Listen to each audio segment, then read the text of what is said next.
everyone, I'm Molly with the Coastal Watershed Council, and welcome to our activity guide for Let's Stop Erosion Design Challenge. In this activity, you will build a model of erosion or watch 2 videos to observe how erosion is caused by rain. Then you'll read about stream bank erosion and finally design a tool to stop erosion by either drawing or creating your own physical model.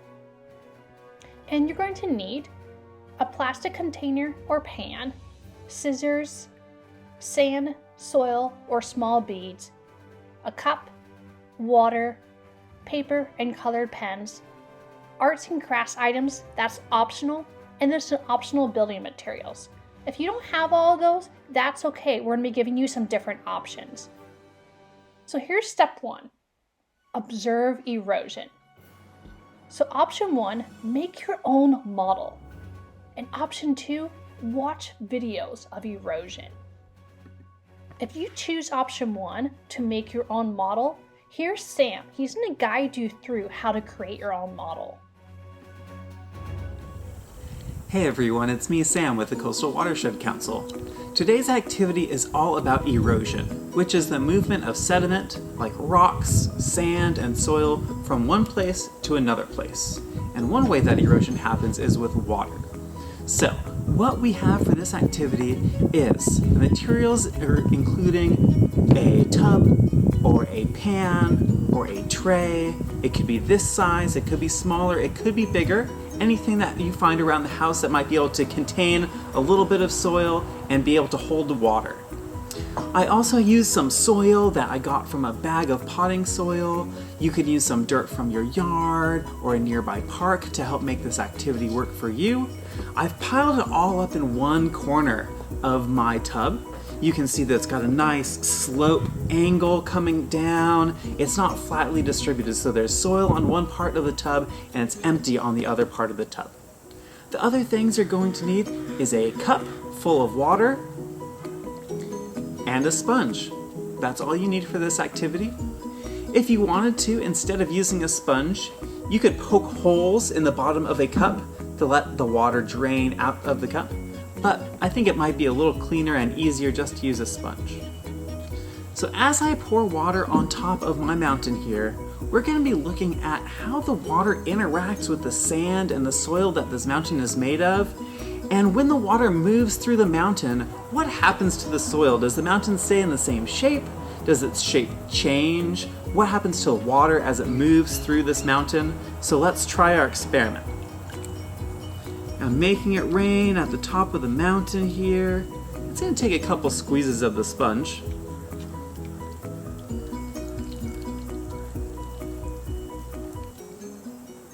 I'm noticing that the water hitting the sides and tops of the mountains is definitely making the mountain change a little bit of its shape. I'm also starting to see some of the water coming out from underneath the bottom of this mountain. And it doesn't look as clear as the water that I've put on top of the mountain. When it rains, our rainwater is clear. But as you might be able to see towards the bottom of this tray, the water coming off of the mountain, after the erosion has happened, the water is bringing small bits of the mountain, the soil, and the sand, and it's beginning to drain off and shed into our rivers and creeks and into our ocean, murky brown water. So that's part 1 of our lesson, is to build a model using sand and soil and then making it rain artificially to just make some observations about how the soil is affected by the water as it rains down from the top, what the water looks like that's drained through, and then keep everything where it is because... Thanks, Sam.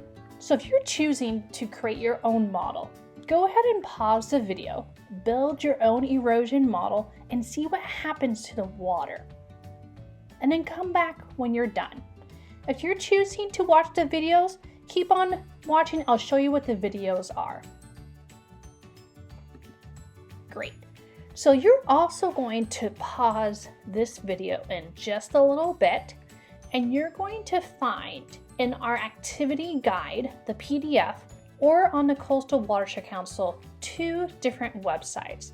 The first one is a YouTube video of the erosion of the Padma River, and the second video is a time lapse of the power of water.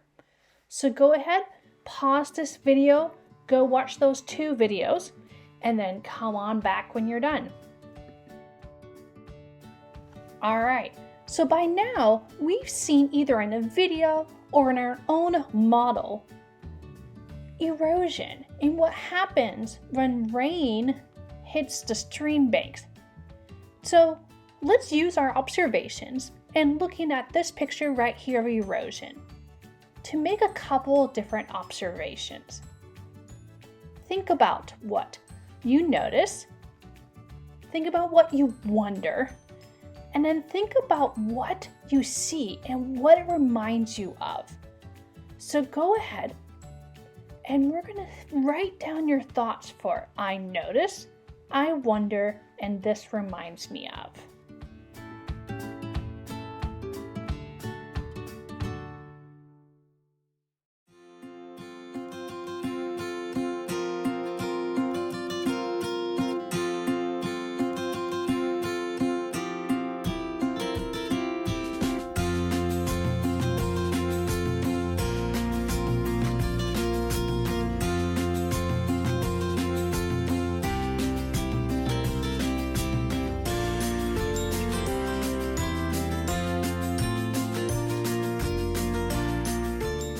Heads up, we're going to move on in about 10 more seconds. If you need more time, go ahead and pause this video.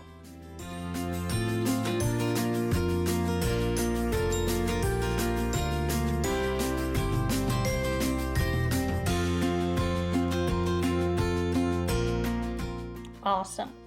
So let's review the definition of erosion. It's the movement of sand, soil, rocks from one place to another. And often we see that on stream banks. Stream banks are the land that's right next to the river. So it's the edge or the land right next to the river. Okay, so here's the next question. Why is stream bank erosion a problem? Go ahead and write down your ideas, or if there's someone nearby, go ahead and share your ideas with them.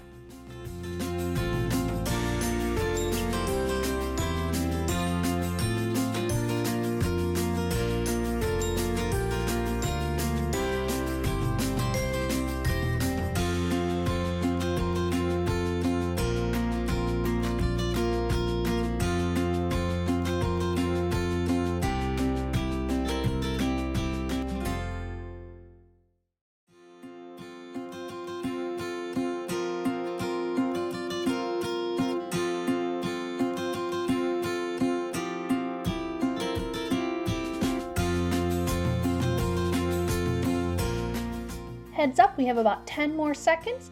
If you need more time, go ahead and pause this video and then come back when you're ready.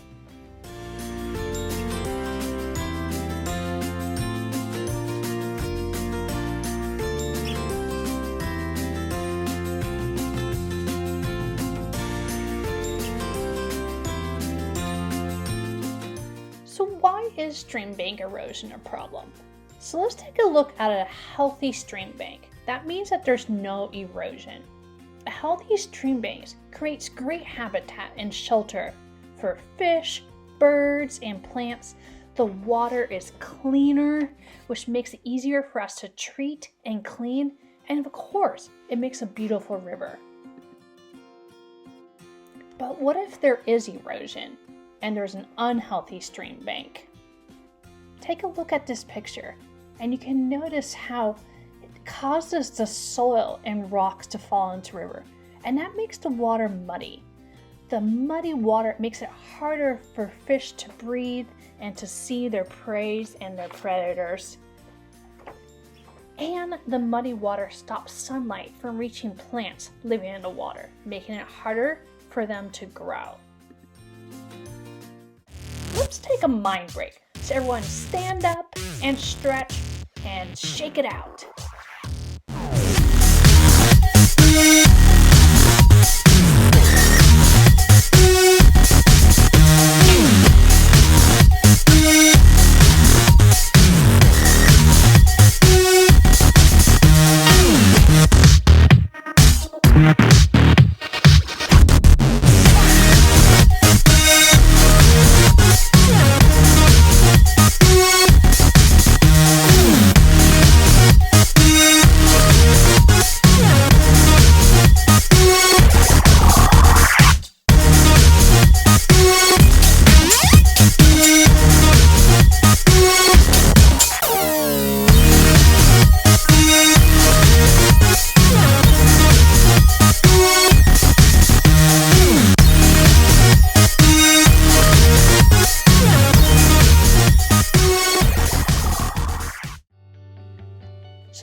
asking yourself, so if stream bank erosion is bad, how can we stop it from happening? Let's take a couple of seconds to brainstorm. Is there anything that we could do?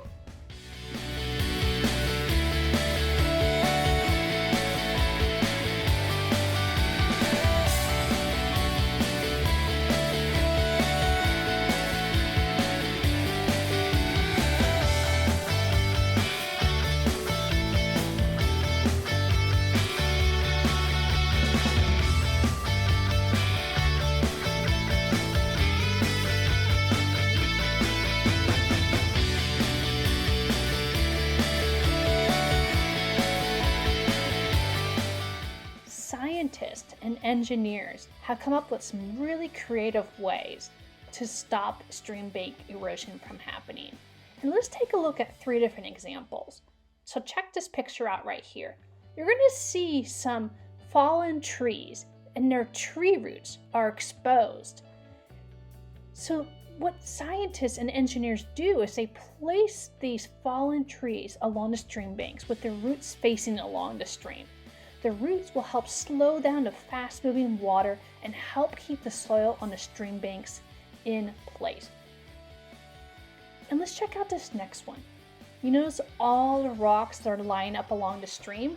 Well, when there is fast-moving water, you can place big rocks along the sides of the river to prevent the soil from being washed into the river. And our third example is looking at fabric netting that has been rolled up together that can be used to hold soil in place.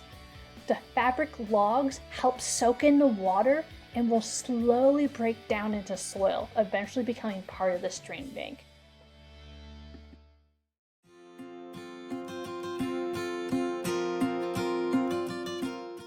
Now it's your turn.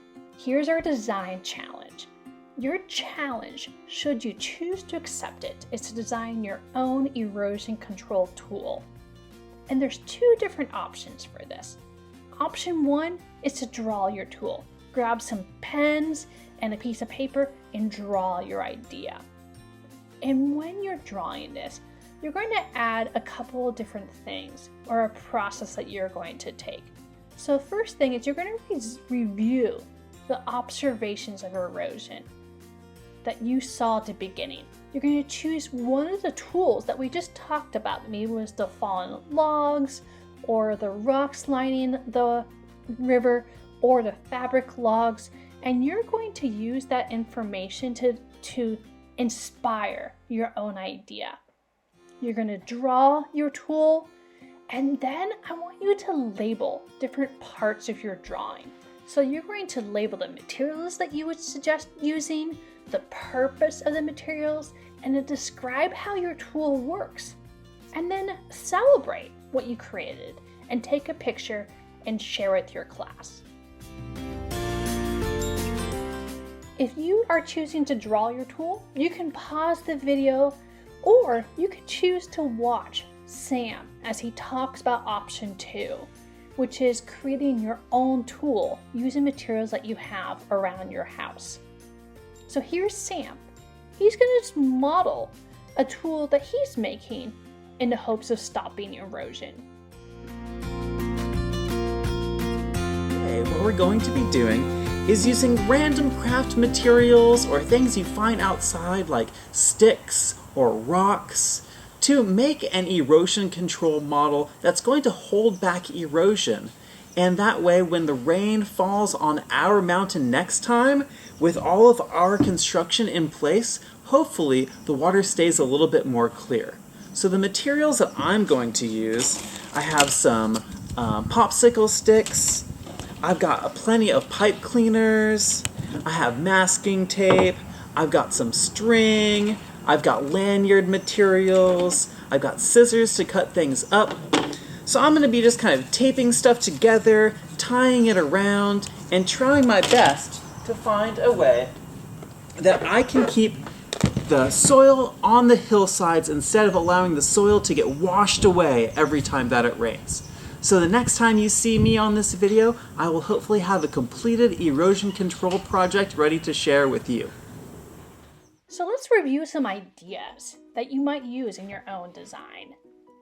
You could be using something like the tree roots to slow down the water. You might choose to make the fabric logs and also try to help soak in water and stop the soil from falling into the river. Or you might choose to add rocks or something similar to rocks to your model to stop erosion. So now, go ahead and pause your video.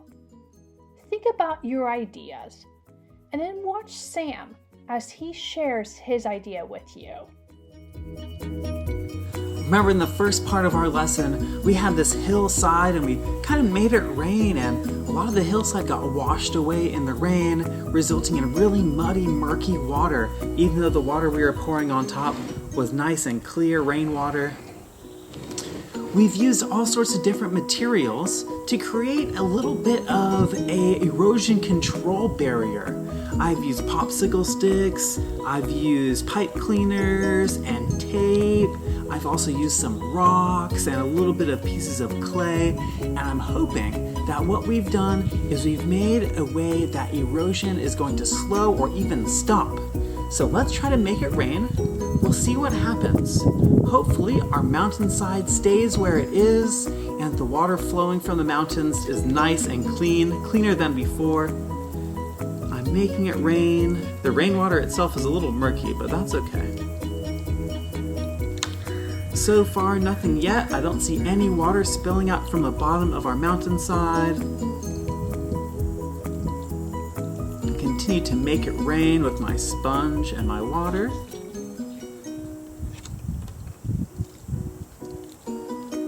I'm definitely starting to see some of the water come out the bottom. It's not crystal clear, but it certainly isn't as murky as it was before. The best thing about this activity is you can tear out your erosion control structure and make a new one. You can retrofit it. You can add more sticks or more tape or pieces of grass or little plants, whatever it is that you have around your house, your yard, your neighborhood, to continue building the erosion control model.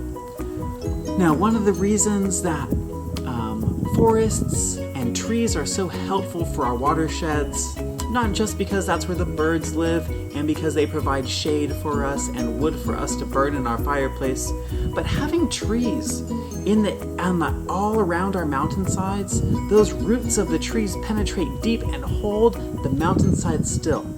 So if I were to grow a bunch of trees on this little tiny mountain that I've made, I bet it would do a great job of keeping the soil where it needs to go and reducing and eliminating erosion problems. Thanks, Sam. So if you haven't done your drawing or haven't created your own tool, go ahead and pause the video, build your design, test it out, and then come back when you're done. All right, so now it's time for us to reflect on your design. Either share with someone around you or write down what worked about your erosion tool and what would you change for next time.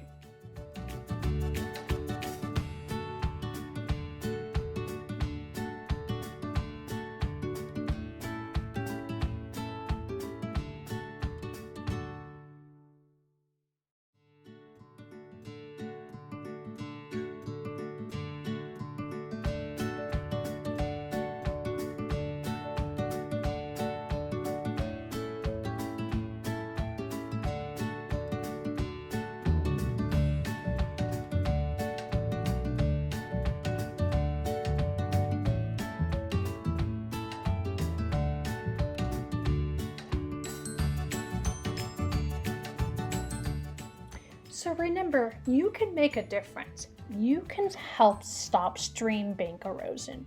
Share your ideas with others. Maybe we can help stop stream bank erosion in our community. So it was so much fun to explore with you today. You can find other activities at the Coastal Watershed Council website at coastal-watershed.org. Thanks everyone. Have a great day.